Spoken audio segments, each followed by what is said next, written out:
अस्सलाम वालेकुम, आप देख रहे हैं प्रोग्राम द टॉक शो और मैं हूं बतूल राजपूत। आज दो आम मौज़ूआत के हवाले से बात करेंगे। सबसे पहले ये कि इलेक्शन कमीशन ने जनवरी के अवाखिर में इलेक्शंस का ऐलान कर दिया गया है। डीलिमिटेशन की फ़हरिस्तें और जो जो तारीख़ का ऐलान किया गया था वो भी अब उससे पहले होगा, लेकिन फिर भी एक क्लैरिटी है जो कम है कि क्या इलेक्शंस वाकई इन्हीं तारीख़ में हो जाएंगे या पॉलिटिकल पार्टीज़ की तरफ से सेंसस के ऊपर मज़ीद सवालात उठ सकते हैं।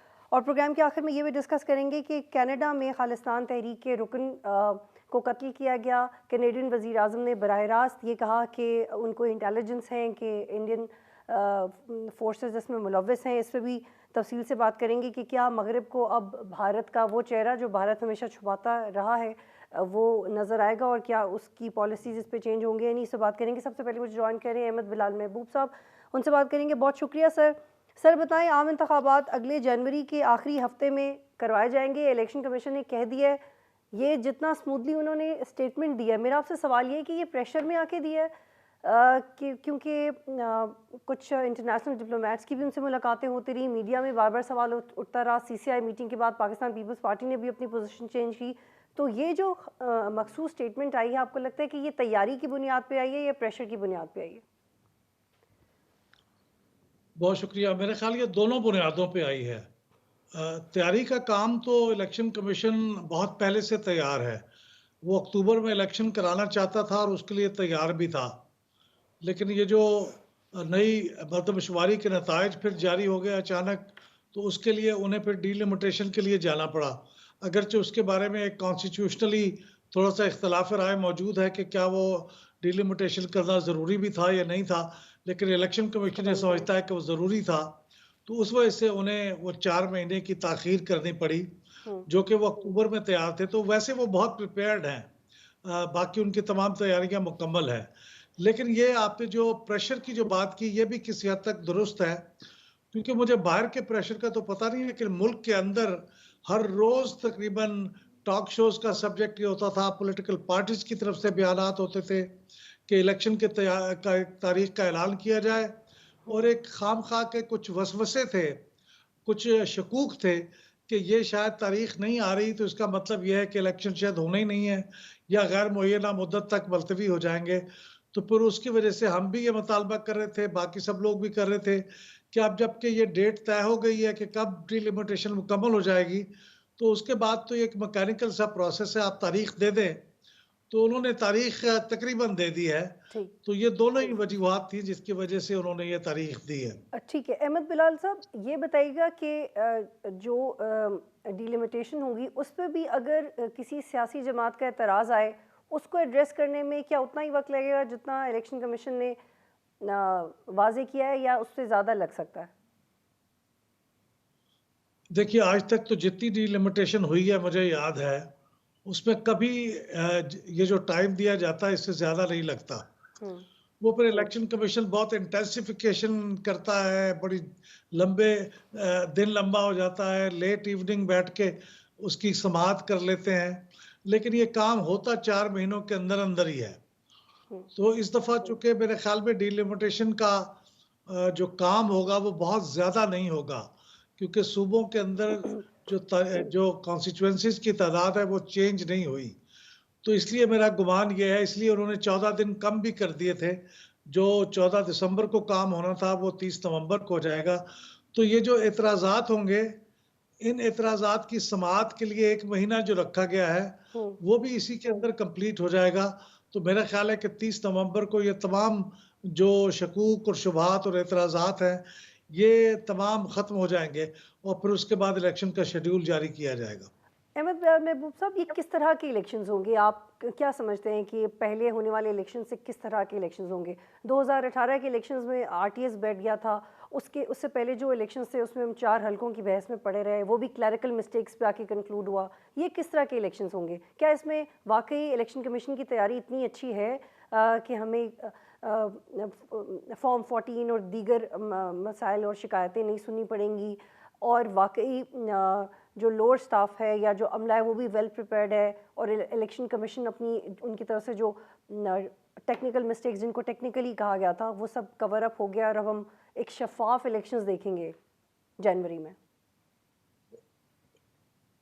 देखिए, इलेक्शन कमीशन, मौजूदा इलेक्शन कमीशन इस वक्त माजी के किसी भी इलेक्शन के मुकाबले में ज़्यादा प्रिपेयर्ड है, ज़्यादा ऑर्गेनाइज्ड है, ज़्यादा इक्विप्ड है।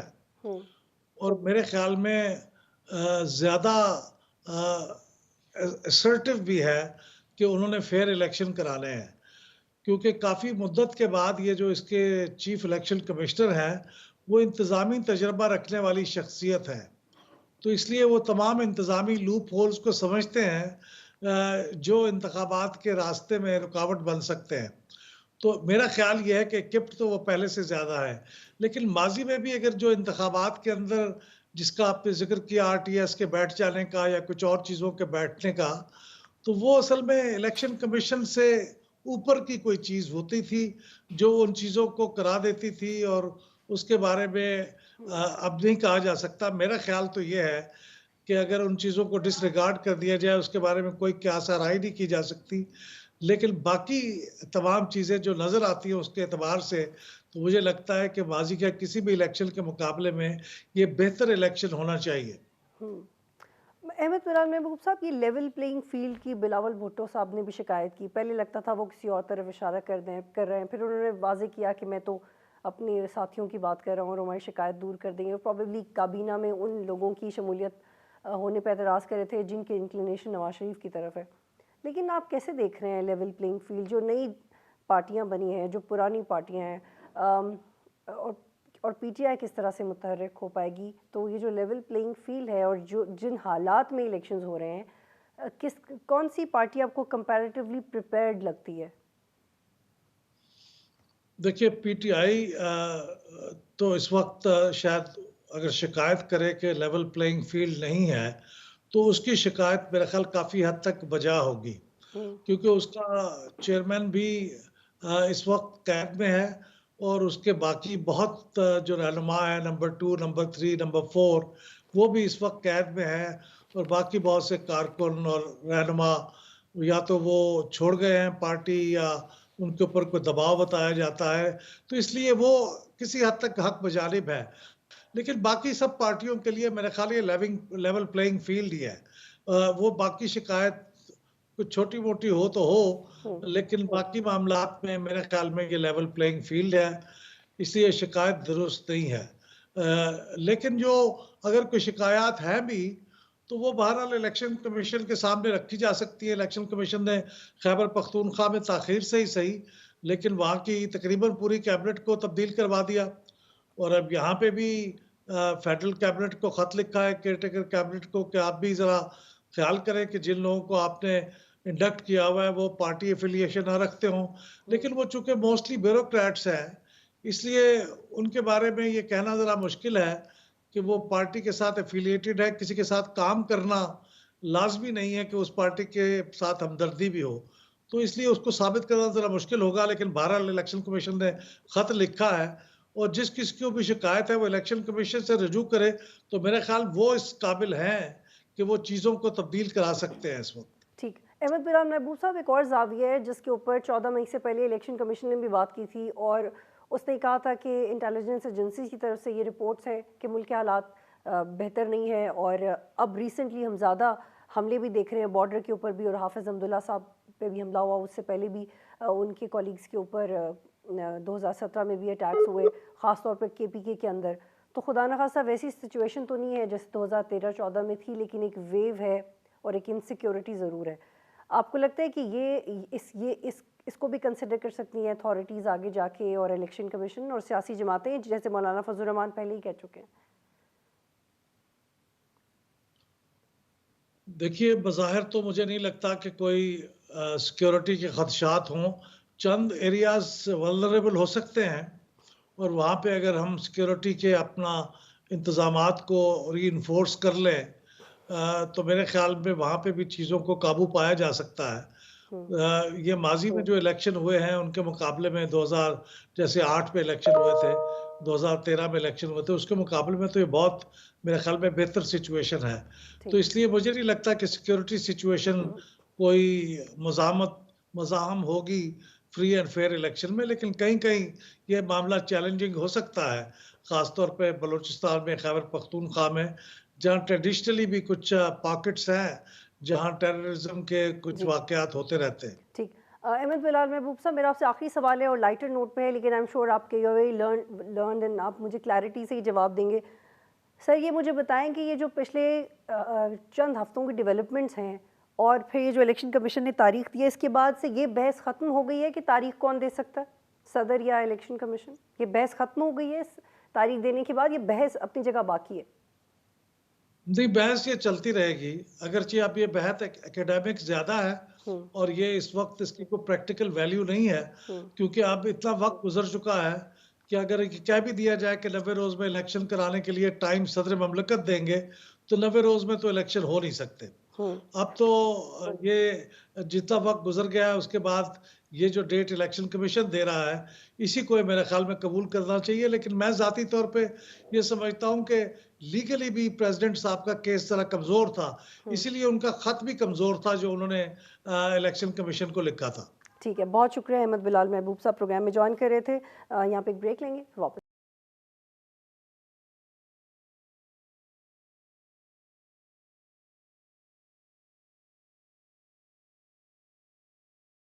में खुशामदीद। और अब एक इंतहाई अहम इंटरनेशनल डेवलपमेंट के हवाले से बात करेंगे। कनाडा में सिखों की खालिस्तान तहरीक के हामी अहदेदार हरदीप सिंह, उनको कत्ल कर दिया गया और शॉकिंगली कनाडा के प्राइम मिनिस्टर ने प्रेस कॉन्फ्रेंस करते हुए ये कहा कि उनकी जो दोस्त ममालिक की इंटेलिजेंस एजेंसीज़ हैं उन्होंने कैनेडियन एजेंसीज़ को बताया है कि इसमें भारतीय हाथ मुलव्वस है और भारत की तरफ से भी बड़ा सख्त जवाब सामने आया है। इससे पहले एक ये डेवलपमेंट भी हुई थी कि जो कनाडा के अंदर भारत के सफ़ीर हैं उनको मुल्क बदर कर दिया गया और इसके जवाब में भारत ने भी कैनेडियन सफ़ीर को मुल्क बदर किया। और सबसे ज़्यादा हैरान कुन आपको ये बात लगेगी कि सोशल मीडिया पे वो लोग जो भारतीय मौक़िफ़ को सराहते हैं, चाहे वो उनके सहाफ़ी हों, चाहे वो उनके स्टेट इंस्टीट्यूशंस हों, उन्होंने धमकियाँ आमेज़ लहजा इख्तियार कर लिया है। और बड़े मशहूर लोग जिनकी बहुत फॉलोइंग है, ये किस तरह का रवैया है, इसके ऊपर भी आज बात करेंगे। और क्या ये इंटरनेशनल कम्युनिटी के लिए एक ऐसा मौका है कि वो रियलाइज़ कर सके कि अगर ऐसी शिकायत भारत की तरफ से आती हैं तो they should be dealt very strictly. और पाकिस्तान के निगरां वज़ीर आज़म ने न्यूयॉर्क में सरकारी टीवी को एक इंटरव्यू दिया है जिसमें उन्होंने ये कहा है कि मैंने हरदीप सिंह के लिए शहीद का लफ्ज़ इसलिए इस्तेमाल किया क्योंकि वो मासूम थे। और एक बहुत बड़ी स्टेटमेंट है जो कि पाकिस्तान की तरफ से आई है। और एज़ यूजुअल हम बैशिंग तो देख रहे हैं भारत की तरफ से भी पाकिस्तान की, लेकिन इस वक्त पाकिस्तान की डिप्लोमेटिक प्रायोरिटीज़ क्या होनी चाहिए, how can we capitalise on this opportunity, और भारत का मज़ीद ऐसा सख्त चेहरा बेनकाब करने के लिए क्या करना चाहिए और मगरबी ताकतों से क्या तवक्को है। इस वक्त मेरे साथ मौजूद हैं माहिर बैनुल-अक़वामी अमूर सैयद मोहम्मद अली और ब्रिगेडियर गज़नफ़र साहब, डिफेंस एनालिस्ट मुझे ज्वाइन करेंगे। सैयद मोहम्मद अली साहब, बताइएगा, कनाडा तो बड़ा एक पीसफुल मुल्क है, वहाँ पे पाकिस्तानियों की एक बड़ी कम्युनिटी रहती है, इंडियंस की एक बड़ी कम्युनिटी रहती है, सिखों की एक पर्टिकुलरली बड़ी कम्युनिटी रहती है। और इस डेवलपमेंट के बाद दोनों ममालिक की तरफ से एक स्टैंड लेना, इस पर बात कीजिएगा प्लीज़। बहुत शुक्रिया जी। देखिए, मैं मुख्तसर ये गुजारिश करता चलूँ कि सबसे पहली बात तो ये है कि एज़ अ पाकिस्तानी मेरे लिए ये बात एक बाइस इत्मीनान भी है और बाइस फ़ख्र भी है कि जिन लोगों ने पाकिस्तान का नज़रिया और पाकिस्तान की रियासत कायम की थी, उन्होंने हमें हिंदुओं की सोच, नफ़रत और जुल्म-सितम से एक पायदार अंदाज में पाकिस्तान की शक्ल में आज़ादी दे दी। और बतदरीज जैसे-जैसे वक़्त गुज़रता जा रहा है उस इंतहा पसंदाना जो सोच है और जो भारत का स्ट्रेटेजिक कल्चर है, वो पूरी दुनिया पे वाज़े और बेनकाब हो रहा है। तीसरी बात ये है कि जो मामलात अब उठाए जा रहे हैं आलमी सतह पे और जिन उमूर की जानिब कैनेडियन वज़ीर-ए-आज़म ने अपने पार्लियामेंट को एतमाद में लिया है, वो वही बात है जिसके बारे में पाकिस्तान 75 साल से कहता आ रहा है। और चौथा मामला ये है कि अब भारत जो है, चूँकि वो हिंदुओं के अलावा तमाम मज़ाहिब से नफ़रत भी करता है, उनके खिलाफ रियासती दहशतगर्दी का भी मुर्तकिब होता है। और तो अब असल बात ये है कि वो अपनी सरहदों के अंदर दीगर मज़ाहिब के लोगों को तो निशाना बनाता रहा है। इस खित्ते के अंदर जो छोटे हमसाया ममालिक हैं उनको डिस्टेबलाइज़ करने के लिए रियासती दहशतगर्दी को एक पॉलिसी के तौर पे अपनाए हुए था। लेकिन अब उसने ये रियासती दहशतगर्दी और टारगेटेड किलिंग की पॉलिसी जो है ये बड़ी ताकतों और आलमी बरादरी और कनाडा तक पहुंचा दी है। तो अब मैं समझता हूं कि ये मैं समझता हूं एक स्ट्रेटेजिक अपॉर्चुनिटी है पाकिस्तान के लिए कि अब आलमी ताकतों का और पाकिस्तान का दुख दर्द साझा हो गया है। और दूसरी बात ये कि इन तल्ख तजुर्बात के नतीजे में कनाडा और मगरबी ताकतें जो हैं भारत की हकीकत जान के उससे जो गैर हकीकत पसंदाना तवक्कुआत थी कि वो एक स्ट्रेटेजिक एलाई बनेगा, और अब वो खुद जो उनका स्ट्रेटेजिक एलाई है उनके मुल्क के अंदर रियासती दहशतगर्दी फैला रहा है और उनके मुल्क के अंदर टारगेटेड किलिंग कर रहा है। तो अब मैं समझता हूं कि उनको भारत की असलियत और हकीकत जानने में ठीक है, प्लीज आई होल्ड यू है जी, मदद मिलेगी। बिल्कुल प्लीज आई होल्ड यू है।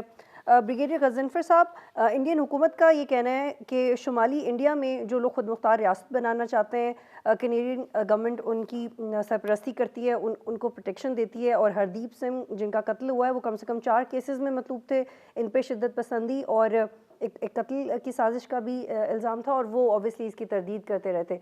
लेकिन अली मोहम्मद खान साहब कह रहे हैं कि सैयद मोहम्मद अली साहब कह रहे हैं कि ये स्ट्रैटेजिक अपॉर्चुनिटी है, पाकिस्तान को इसको यूटिलाइज करना चाहिए। किस तरह से इसे यूटिलाइज कर सकते हैं हम? असल में तो बात ये है, पाकिस्तान तो एक लिमिटेड सफियर में इसको यूटिलाइज कर सकते हैं ना, कि आप दुनिया को बता सकते हैं, आप दुनिया को बता सकते हैं, आप मीडिया में बता सकते हैं, यूएन में मामला उठा सकते हैं, जो सवाल जवाब होते हैं उसमें कर सकते हैं। असल में तो ये भारत का जो दहशत गर्दाना चेहरा है, जो आज नहीं, पहली दफा नहीं है, उस बात यह है कि हम माजी को भूल जाते हैं। भारत की एक बहुत बड़ी रवायत है, बहुत बड़ी दहशतगर्दी की तारीख है, वो अपने मुल्क के अंदर भी है, अकलियतों के खिलाफ भी है, और अपने मुल्क की सरहदों से बाहर भी। इंग्लैंड में भी इस किस्म के वाक़े हुए थे, कनाडा में 2 वाक़े हो चुके हैं। लेकिन जिन ताकतों को इस चीज के ऊपर भारत को एक दहशतगर्द रियासत डिक्लेयर करना चाहिए, उन ताकतों के भारत के साथ तजारती, दिफाई और सोशल कॉन्ट्रैक्ट मौजूद है। अमेरिका है, आपको पता है कि उनका डिफेंस पार्टनर है। अब अमेरिका है, बरतानिया है, फ्रांस है और ऑस्ट्रेलिया है। लेकिन ये साथ साथ जो है वो जो 5 आई इंटेलिजेंस सिस्टम के मेंबर है, अब इनको कंफर्म है कि भारत ने दहशतगर्दी की है। जो अपने मुल्क के अंदर दहशतगर्दी होती है वो किसी डिफरेंट रूल से लॉ से गवर्न होती है, लेकिन जब आप सरहदों से बाहर जाकर टारगेट किलिंग करते हैं वो वॉर क्राइम्स के अंदर आ जाता है, वो इंटरनेशनल अफेयर्स के अंदर आ जाता है। वो बुनियादी तौर पर यूनाइटेड नेशन का चार्टर है जो आपको, हर मुल्क को ये गारंटी करता है कि वो अपनी सॉवरेनिटी को बरकरार रखे और किसी फॉरेन एलिमेंट्स को इंटरफेयर न करने दे। ये उस यूएन चार्टर के खिलाफ वर्जी है। इसका तो स्टेट ऑफ ए मुकदमा जो है वो इंटरनेशनल कोर्ट ऑफ जस्टिस में और यूनाइटेड नेशंस में जाना चाहिए, और उसका मुद्दई जो है वो यूनाइटेड नेशंस को होना चाहिए। लेकिन क्योंकि यूनाइटेड नेशंस का भी कैरेक्टर चेंज हुआ है, वो यूनाइटेड नेशन तो रही नहीं है, वो यूनाइटेड नेशन कॉर्पोरेशन बन गई है, और वो जो है दहशतगर्दी भी सपोर्ट करती है और उसके साथ वो दुनिया के मुल्कों को जंग करने का भी परवाना देती है। जैसे अमेरिका को परवाना दिया कि लिबिया को मार दो, अपना इराक को खत्म कर दो, अफगानिस्तान को खत्म कर दो। तो इन हालात में ये जो किलिंग है ये 5, 6, 8, 10 दिन तक वावेला होता रहेगा। आपको पता है एक और भी वहां पे कत्ल हो गया, विनीपेग में एक सिख है उसको मार दिया गया। इससे पहले वो जो इन्होंने मारा, फिर जो सिखों को पंजाब के अंदर जो मारा है वो आपको पता है, जो सिखों के ऊपर ट्रैक्टर चढ़ाए वो आपको पता है, जो छत्तीसगढ़ से लेके जो रेड कॉरिडोर इंडिया ने डिक्लेयर किया हुआ है, पिछले 10-15 साल से वहां पे आजादी की मुहिम चल रही है। माओइस्ट जो है वो अलग होना चाहते हैं इंडिया से, ये उनको मारते हैं, उनको कत्ल करते हैं। यहाँ पे एक ब्रेक लेनी है, फिर से कंटिन्यू करते हैं।